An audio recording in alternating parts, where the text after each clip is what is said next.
بسم اللہ الرحمن الرحیم۔ آج کے سبق میں ہم نے سورہ لقمان میں لقمان حکیم نے اپنے بیٹے کو جو نصیحتیں کی تھی ان کے بارے میں پڑھنا ہے۔ تو سوال یہ پیدا ہوتا ہے کہ لقمان حکیم نے اپنے بیٹے کو کون کون سی نصیحتیں کی تھی۔ تو پہلی نصیحت ہے کہ اس نے اپنے بیٹے کو کہا، اے میرے بیٹے، اللہ کے ساتھ کسی کو شریک نہ کرنا، کیونکہ شرک بہت بڑا ظلم ہے۔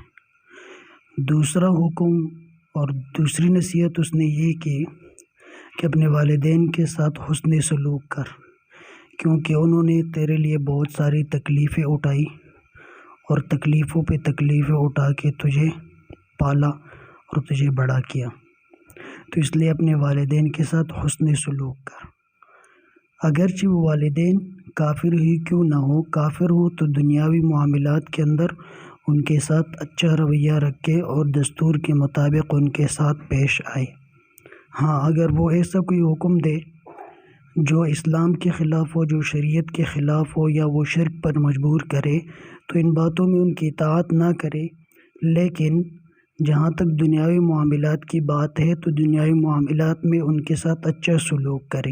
اگلی آیت میں فرمایا کہ دیکھیں، اگر کوئی عمل جو ہے وہ چاہے رائی کے برابر، دانے کے برابر ہو، یعنی چھوٹے سے چھوٹا کوئی عمل انسان نے کیا ہو، فرض کر لو پھر کسی پہاڑ کے اندر پڑا ہوا ہے، زمین کے نیچے، یا کسی پتھر کے اندر پڑا ہوا ہے، تو اللہ تعالیٰ اس عمل کو قیامت کے دن حاضر کرے گا اور اس کے بارے میں پوچھ ہوگی۔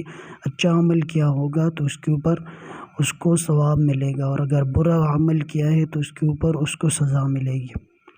اگلا حکم جو اس نے اپنے بیٹے کو دیا اور نصیحت کی، کہا، اے میرے بیٹے، نماز قائم کرو، اچھے کاموں کا حکم دو اور برے کاموں سے روکو، اور تکلیفوں پر صبر کرو۔ یعنی اس آیت کے اندر ایک تو نماز پڑھنے کا حکم دیا، دوسرا اچھے کام کرنے کا، اور دوسروں کو برائی سے منع کرنے کا، اور تکلیفوں پر صبر کرنے کا۔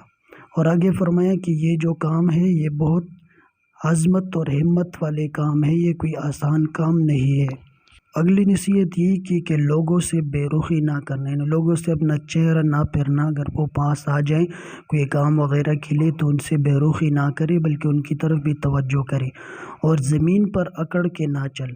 یعنی اگلی نصیحت یہ کہ زمین پر اکڑ کر تکبر کرتے ہوئے نہ چل، کیونکہ اللہ تعالیٰ کسی تکبر کرنے والوں کو پسند نہیں فرماتا۔ اور آگے فرمایا کہ اپنے چال چلن میں بھی میانہ روی اختیار کرو، اور اپنی آواز کو بھی پست رکھو، کیونکہ اونچی آواز جو ہے گدھے کی ہے، اور گدھے کی آواز سب سے بدترین اور ناپسندیدہ آواز ہے۔ تو اس لیے کہا، ایک تو اپنے چال چلن میں بھی میانہ روی اختیار کرو، اور اسی طرح اپنی آواز جو ہے اس کو پست رکھو، یعنی زیادہ اونچا نہ بولو۔ تو یہ لقمان حکیم کی نصیحتیں تھی جو اس نے اپنے بیٹے کو کی تھی کہ ان چیزوں کا جو ہے خیال رکھنا ہے، اور ان چیزوں کو نہیں کرنا، اور فلاں چیز کو کرنا ہے۔ تو یہ لقمان حکیم کے اپنے بیٹے کو نصیحتیں تھی، کچھ نصیحتیں جس کے بارے میں سوال کیا گیا تھا۔